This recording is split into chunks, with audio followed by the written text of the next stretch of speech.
Audio okay है? Audio video सब okay बेटा? आओ शुरू करें हम। ओके, तो हम लोग शुरू करते हैं ब्रांच। मैं अभी आप सबको म्यूट कर रहा हूं। Let's start. चैप्टर का नाम है ब्रांच अकाउंटिंग।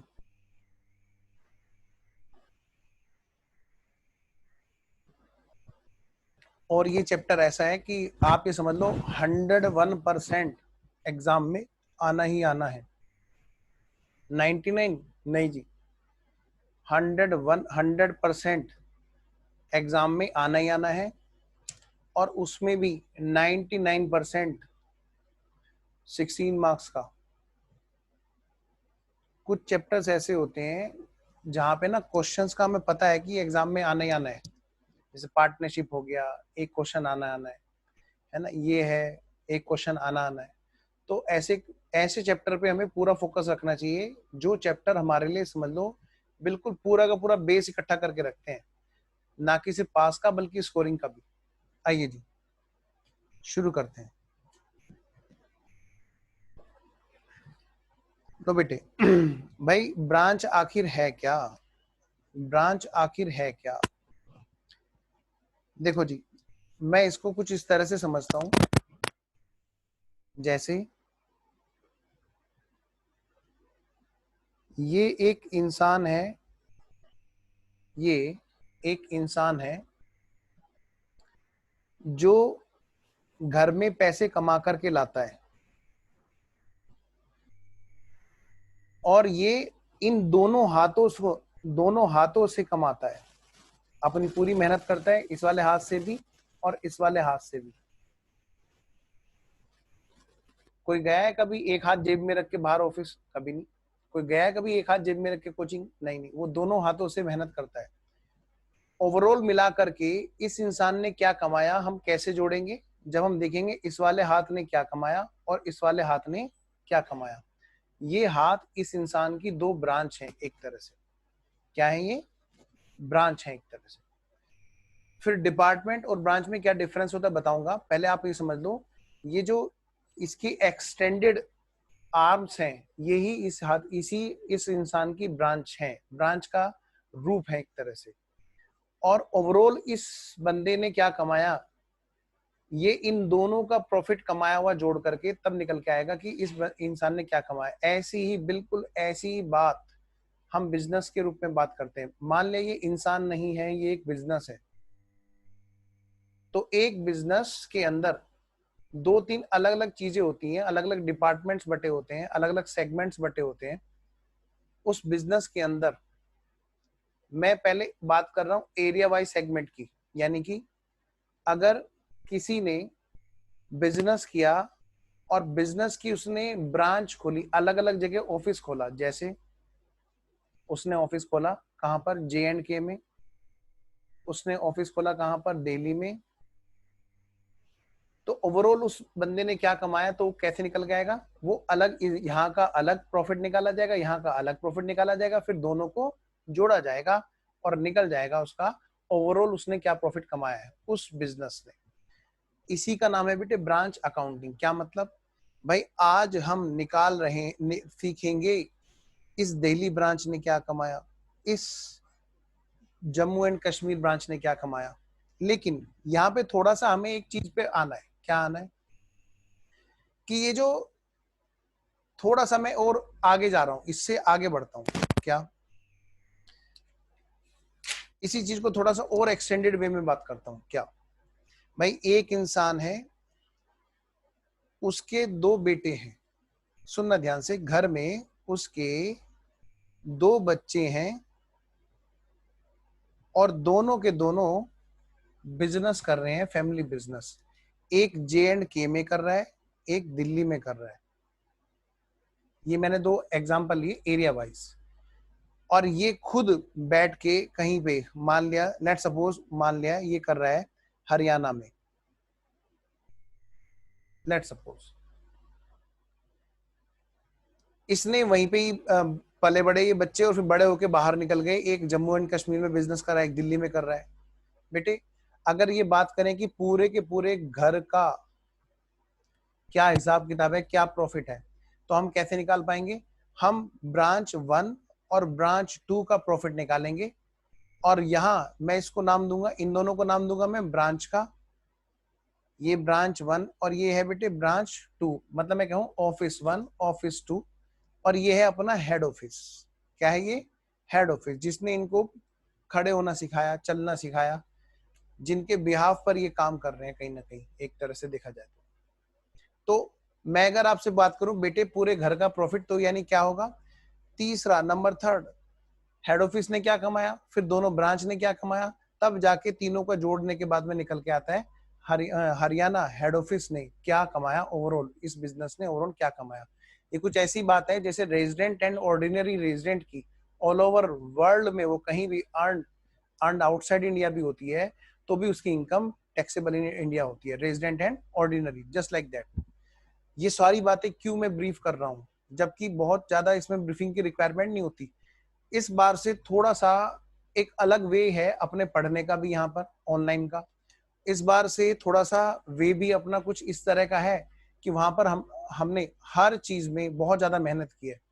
तो इसलिए मैं थोड़ा सा इस बार से व्यू एक बैकग्राउंड में पूरी सॉलिड चाहता हूँ, कि सॉलिड बैकग्राउंड होगी तो आगे जाकर के बिल्कुल दिक्कत नहीं होगी। क्या मतलब सर, मुझे बताओ, ये जो बच्चे हैं, बेटा नंबर 1 बेटा नंबर 2, हाँ जी, और ये जो पिताजी हैं, ये जो बच्चे हैं, हो सकता है ये अपने आप ही प्रॉफिट निकालें, ये अपने आप ही प्रॉफिट कैलकुलेट करके बता दें कि पिताजी लो हमने ये कमाया। मतलब हो सकता है बेटे सेल्फ अकाउंटिंग करें, क्या करें, सेल्फ अकाउंटिंग करें, ये भी हो सकता है। बिल्कुल सही बात हो सकता है। क्या मतलब जी, अरे बेटे जब आप छोटे थे तब आपको एक पेपर दिया जाता था, पर्ची, और उस पर लिखा होता था सामान ले, ये धनिया, ये काली मिर्च, ये लाल मिर्च, ये चावल, ये दाल, और जाके वहां पर से दुकान पे से ले आ। आपको नहीं पता था भाव का, आप जाते थे सीधा और पर्चे देते थे, लो जी ये सामान मंगाया घर पे। आप हिसाब किताब रखते ही नहीं थे, आप डिपेंड थे पूरी तरह से। तो ध्यान से, ऐसे ही क्या होता है जब ये बच्चा जो निकला तो है बाहर कमाने के लिए, लेकिन उसको हिसाब किताब अभी भी कौन लगा रहा है, उसके पिताजी लगा रहे हैं। तो ऐसे केस में इसको बोला जाता है डिपेंडेंट बच्चा। तो दो तरह के यहाँ पर बच्चे होते हैं, एक वो जो खुद हिसाब किताब लगाते हैं, ऐसे बच्चे होते हैं जब आप बड़े होके अब जो आप होने लग रहे हो, अब आप अपने आप डिसीजन लेते हो, कहाँ जाना है कोचिंग, कब मुझे उठना है, कब मुझे क्या करना है, अब आपको सेल्फ गाइड है आपकी। तो ऐसे बेटे यहाँ पे मतलब ये क्या हो जाता है, इंडिपेंडेंट। जब वो अपना हिसाब किताब खुद निकालते हैं क्या बोलते हैं, इंडिपेंडेंट। ये भी इंडिपेंडेंट। और अगर अगर अगर अगर अगर अगर हिसाब किताब उन्होंने कहा कि नहीं नहीं पिताजी आप ही लगाओ, हमारे बस की हिसाब किताब लगाना नहीं है, जब तक वो स्टेज नहीं आती कि आप बड़े होकर के अपने डिसीजन खुद नहीं लेने लगते, आप क्या कहलाते हैं, डिपेंडेंट। अर्निंग की बात नहीं कर रहा, अर्निंग के हिसाब से इनकम टैक्स में बात करते हैं डिपेंडेंट इंडिपेंडेंट, मैं हिसाब किताब, मैं डिसीजन मेकिंग की बात कर रहा हूँ। सर यहाँ पे क्या होगा, मैंने कहा यहाँ पे अकाउंटिंग के हिसाब से हम लोग दो पार्ट में बांटेंगे, एक है डिपेंडेंट और एक है इंडिपेंडेंट। यानी कि ब्रांच की अकाउंटिंग, अगर इफ अकाउंटिंग कौन कर रहा है, अकाउंटिंग बाय एचओ, अगर ब्रांच 1 ब्रांच 2 की अकाउंटिंग कौन कर रहा है, हेड ऑफिस, तो हम कहेंगे ये ब्रांच डिपेंडेंट ब्रांच है। बोलो बात समझ में आ रही है। अगर हिसाब किताब ब्रांच का कौन लगा रहा है, हेड ऑफिस बना रहा है, खुद ही बैठ के निकालता है। कैसे निकालता है सर, दिल्ली ब्रांच ने गुड्स खरीदा तो उसे कोई टेंशन नहीं, वो तो बिल लेगा और हेड ऑफिस मेल कर देगा। यहां एंट्रियां चल रही होगी धड़ाधड़ धड़ाधड़, पर्ची, डेबिट टू कैश, क्रेडिटर, जो भी एंट्री होनी है, जन एंट्री, वो सारी की सारी यहाँ पे रजिस्टर होंगी। तो ये अपनी तो हिसाब किताब बनाएगा, यानी इसके यहाँ पे 3 रजिस्टर होंगे, register 1, register 2, register 3, register 1, register 2, register 3। मतलब बेटे ये यहाँ पर अपनी अकाउंटिंग, अपने बच्चों की अकाउंटिंग, ब्रांच 1 ब्रांच 2 दोनों की अकाउंटिंग ये बैठ के खुद ही कर रहा है। वो डिपेंडेंट है अगर ये हिसाब किताब हेड ऑफिस कर रहा है तो। अगर ये रजिस्टर वो खुद ही मेंटेन करेंगे तो वो बन जाएंगे इंडिपेंडेंट ब्रांच। मेरे ख्याल है इतनी भूमिका काफी है और आपको सारी बातें समझ में आ गई हैं। तो यानी कि इसका मतलब यहाँ पर भी हम लोग क्या करेंगे, इस चैप्टर को दो पार्ट में तोड़ देंगे, दो पार्ट में तोड़ देंगे। लिखिए जरा फटाफट चैप्टर का चार्ट। आइए जी, अब हम बात करेंगे चैप्टर के चार्ट की।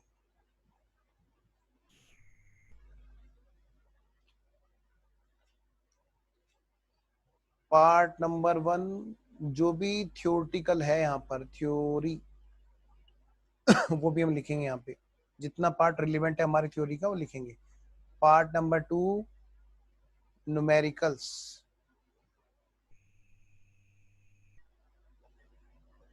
न्यूमेरिकल्स। तो यहाँ पर थ्योरी की मैं बात करूं तो हमें यहाँ पे पता होना चाहिए भाई किसको बोलते हैं branch. Meaning of branch,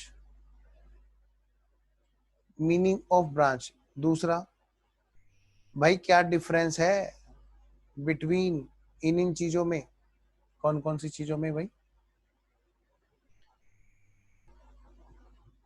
branch and department में। नंबर 2, ब्रांच एंड कंसाइनमेंट में। Number 3, branch and partnership firm में।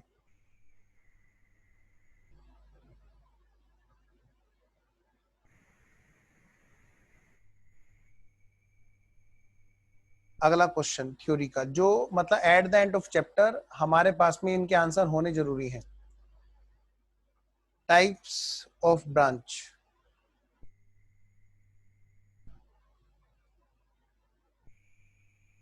Types of branch. D, foreign branch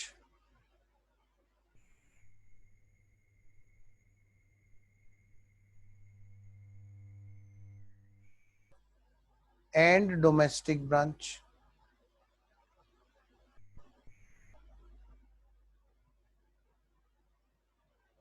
next, E point, stock reserve का क्या मतलब होता है, या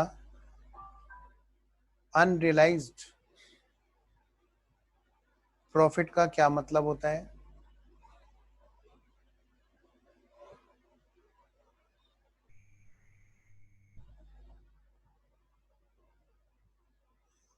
एफ, यहाँ पे बेटे हम लोग इसी के साथ साथ में एक अकाउंटिंग स्टैंडर्ड पढ़ेंगे, accounting standard 11, effect of foreign exchange rates, accounting for effects of foreign exchange rates. आइए जी, न्यूमेरिकली मैं बात करता हूं। न्यूमेरिकली हम लोग चैप्टर को दो तरह के क्वेश्चंस हम लोग करेंगे। एक तो बेटे ए और दूसरा बी। मैं इतने पार्ट को अगले पेज पे बना रहा हूं। न्यूमेरिकली जो हमें करना है वो बेटे मैं अगले पेज पे बना रहा हूं।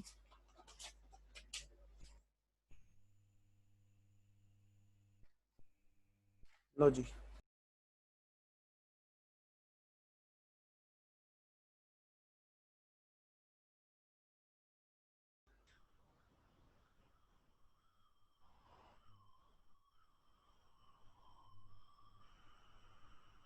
आइए जी।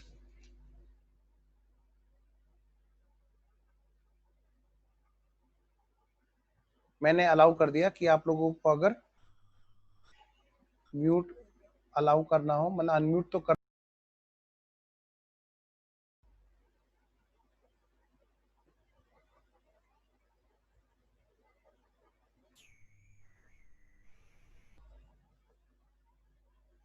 आओ जी आगे बढ़े बेटे, फटाफट से चार्ट बनाओ न्यूमेरिकल।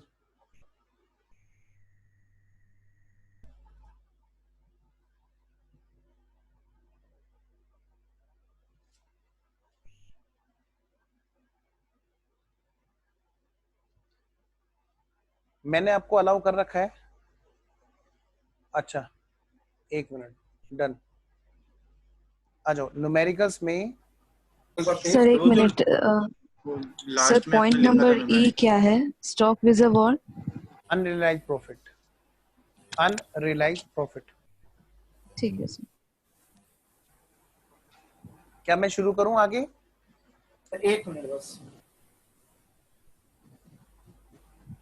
हो गया सर। आओ जी, न्यूमेरिकल्स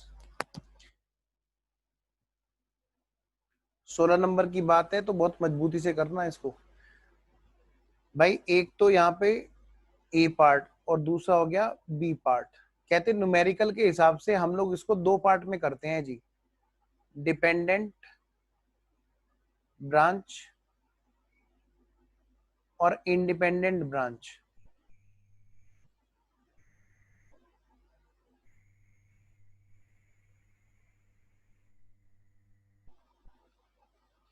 बेटा डिपेंडेंट ब्रांच और इंडिपेंडेंट ब्रांच न्यूमेरिकल्स के हिसाब से। डिपेंडेंट समझते हो ना, जहां पे अकाउंटिंग, बोलो बोलो, accounting bye head office. Mute करे करे बोलना है। यहाँ पे क्या, अकाउंटिंग बाय इटसेल्फ। ब्रांच खुद अकाउंटिंग करती है जी, अपनी अकाउंटिंग खुद करती है जी। अच्छा, हम किसकी ट्रांजैक्शन की बात कर रहे हैं? Transactions of branch are accounted by itself, then it is called independent branch. If transactions of branch are accounted by head office, then it is called dependent branch. Dependent branch होने का मतलब समझते हो? यानी कि अकाउंटिंग बाय हेड ऑफिस, इसका मतलब इन HO books. किसकी बुक्स में सारी अकाउंटिंग की जा रही है बेटे?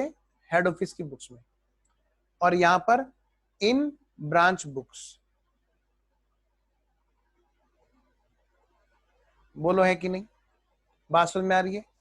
चलो जी, मैं एक छोटा सा पॉइंट पूछता हूं, आगे बात तब करेंगे। छोड़ो ब्रांच और हेड ऑफिस को, जरा साइड करते हैं। मैं वैसे ही एक सिंपल बात पूछता हूं। मान लिया मेरी अकाउंटिंग, लेट सपोज मेरी अकाउंटिंग आप लोग कर रहे हो। हर बच्चा अपने आप को माने कि सर और मैं, हम लोगों के बीच हेड ऑफिस ब्रांच टाइप का कुछ रिलेशन है, और सर भी बिजनेस कर रहे हैं और मैं खुद भी बिजनेस कर रहा हूं या कर रही हूं। अब सर ने मेरे ऊपर छोड़ दिया सारा का सारा, क्या कि बेटे आप अपनी अकाउंटिंग भी खुद करो अपनी ट्रांजैक्शन की, और बेटा मेरी अकाउंटिंग भी खुद करना। कोई बोलेगा नहीं, सिर्फ म्यूट करके अपने आप को जवाब देते रहेंगे। तो ऐसे केस में क्या होगा जी?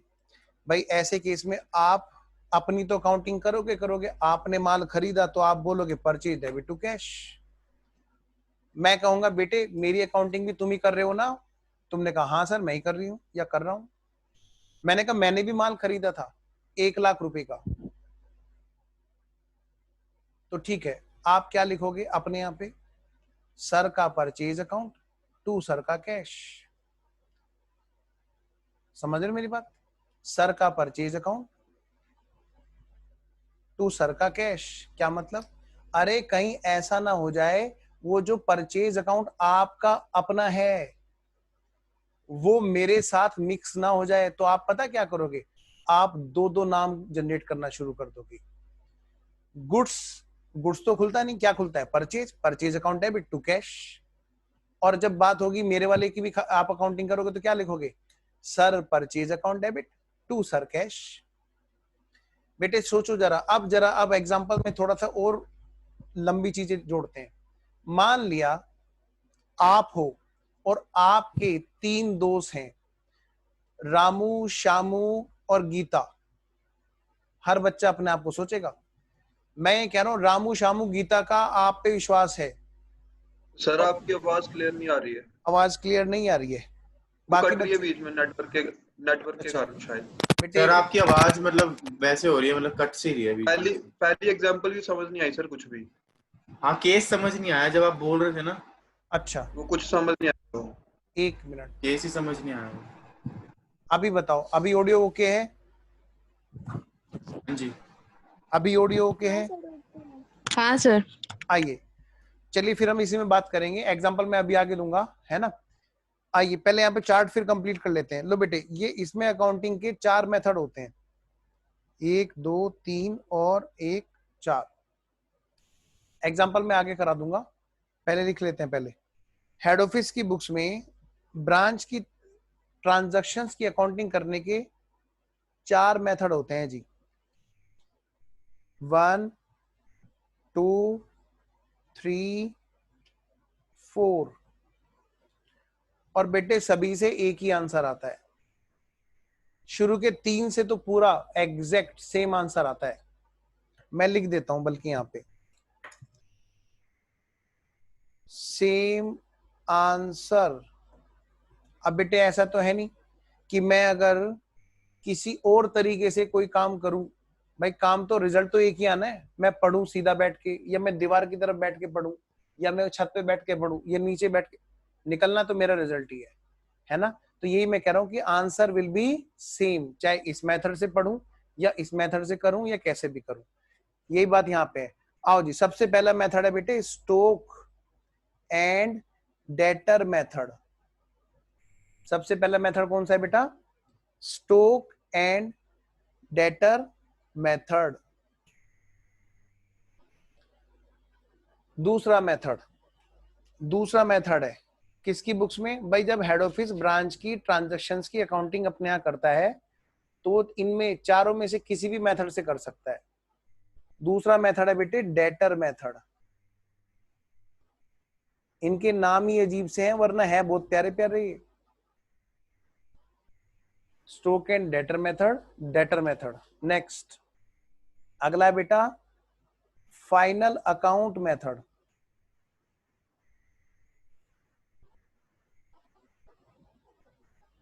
और सबसे लास्ट का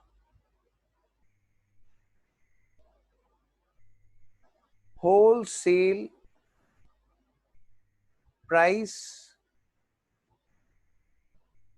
branch method. Wholesale price branch method. बेटे 4 मेथड है। ऑडियो ओके है? ऑडियो वीडियो सब ओके है? मुझे एक बार सारे बच्चे बताएंगे यस सर। ओके है। चलो जी, हाँ पहले सर, चैप्टर ओके का है। चार्ट कि हमें इस चैप्टर में करना क्या है। जो आप बता रहे हो 12 दिन लगेंगे, 13 दिन लगेंगे। सर ब्लर आ रहा है। सर फिर हो गई ऑडियो खराब अभी। ऑडियो में दिक्कत आ रही है? हाँ कट रही है। फिर हाँ ये ब्रेक हो रही है सर, ये दोबारा ब्रेक हुई सर अभी। हेलो, सर आप आवाज ठीक है लेकिन अभी बीच में आपकी ब्रेक ऑडियो हो रही ठीक आती है, उसके बाद है। एकदम ऐसे होता है कि पता नहीं कैसे स्पीड हो गई है कि बारी में पूरी बहुत ज्यादा स्पीडी हो रही है और ऐसे हो बहुत रहा है। ज्यादा स्लो हो रही है। सर ब्लर भी हो रहा है स्क्रीन। अच्छा ये लो, एक काम करता हूँ मैं, इसको फुल स्क्रीन पे करता हूँ और मैं सामने से हट जाता हूँ। हो सकता है वीडियो की वजह से नेट पे दिक्कत आती हो। लो जी, यहां तक ओके है बेटे? चारों मेथड है हमारे in the books of head office branch की ट्रांजैक्शंस की अकाउंटिंग करने के लिए 4 मेथड हैं जी। चलें आगे? डन? सर इसके पहले का भी दिखा दीजिए ना, मैं चली गई थी। ये देखो, लो बेटा लो, जल्दी लो, फोटो खींचो।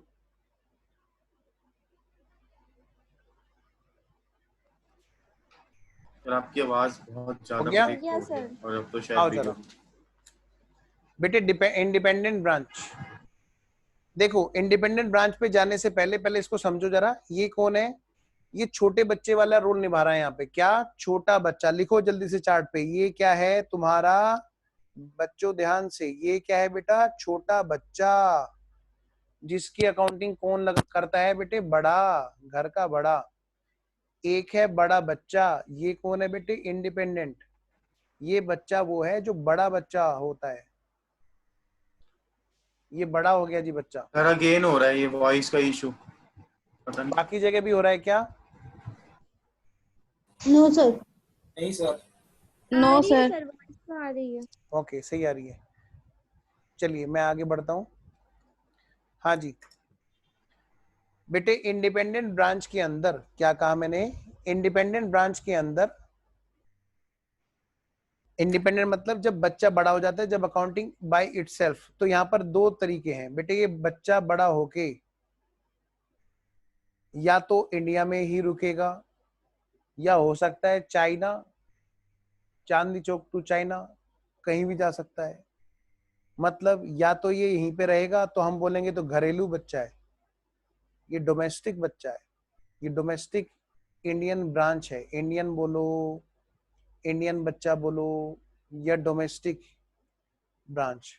डोमेस्टिक या फिर इंडियन ब्रांच के नाम से हम इसको बोलते हैं जब बच्चा बड़ा हो जाता है। यानी इंडिपेंडेंट ब्रांच या तो इंडिया के अंदर ही बनी रहेगी या बेटे चाऊ माऊ चली जाएगी, उसको हम बोलते हैं फॉरेन ब्रांच। फॉरेन ब्रांच मतलब चाऊ माऊ से समझ गए ना, हो सकता है वो आउट ऑफ इंडिया कहीं भी चली जाए। ठीक है, अच्छा सर, ये अपनी अकाउंटिंग खुद करेगी, ठीक है जी करेगी, इसीलिए इसका नाम इंडिपेंडेंट ब्रांच है। हो सकता है वो इंडिया में ही काम करती रहे, हाँ तो ठीक है, ये इंडियन ब्रांच बनी रहेगी। हो सकता है ये इंडिया में ना काम करके बाहर काम करती रहे, तो बेटा ये फॉरेन ब्रांच बनी रहेगी। तो ऐसी ब्रांच जो अपनी अकाउंटिंग खुद करती है कहलाती है इंडिपेंडेंट ब्रांच, और वो ब्रांच अगर इंडिया में ही अपने ऑपरेशंस करती रहती है तो कहलाती है domestic Indian branch, domestic independent branch. और अगर बाहर जाके ऑपरेशन करती है तो कहलाती है फॉरेन ब्रांच। बेटे फॉरेन ब्रांच होती ही इंडिपेंडेंट है। क्या सर फॉरेन ब्रांच डिपेंडेंट होती है? कभी नहीं जी, कभी नहीं, सिर्फ इंडिपेंडेंट में ही मिलेगी आपको फॉरेन ब्रांच। आई होप यहां तक सब ओके है। चलें आगे, चलो सर आगे चलते हैं हम। आओ तो फिर फटाफट से अब हम चलते हैं आगे। तो यहां पर आएगा रोल हमारा अकाउंटिंग स्टैंडर्ड 11 का। अकाउंटिंग स्टैंडर्ड 11 क्या मतलब? अरे सोचो जरा, तुम्हें कैसा लगेगा? कैसा? अगर कोई चाइनीज तुम्हारे बराबर में आके खड़ा हो जाए, सर अब तो बहुत डर लगेगा। नहीं नहीं नहीं नहीं, समझो मेरी बात, मैं जो कह रहा हूं। क्या? देखो ध्यान से, सारे बच्चे देखेंगे, देखो स्क्रीन पे, ये यहां पर तुम खड़े हो, ये बराबर में चाउमाऊ खड़ा है जिसकी आंख दिखाई भी नहीं दे रही, और ये गिटपिट गिटपिट गिटपिट गिटपिट पता नहीं क्या बोले जा रहा है, समझ में नहीं आ रहा है। चिंग चांग चुंग चुंग चांग चांग चांग, पता नहीं बेटे क्या बोले जा रहा है। और ये कौन है? तुम हो बेटे इंडिया में हेड ऑफिस, ये हेड ऑफिस इन इंडिया है, और ये बेटे फॉरेन की ब्रांच है। ये चिंग चांग चुंग चुंग चुंग पता नहीं क्या क्या निकाले जा रही है आवाज, और हमें समझ में नहीं आ रहा है। तो ध्यान से बेटे, इस बात को समझाने के लिए एक ट्रांसलेटर होता है जिसका नाम है अकाउंटिंग स्टैंडर्ड 11। वो बताएगा, जब वो चिंग चांग चांग चांग चांग करता रहेगा तो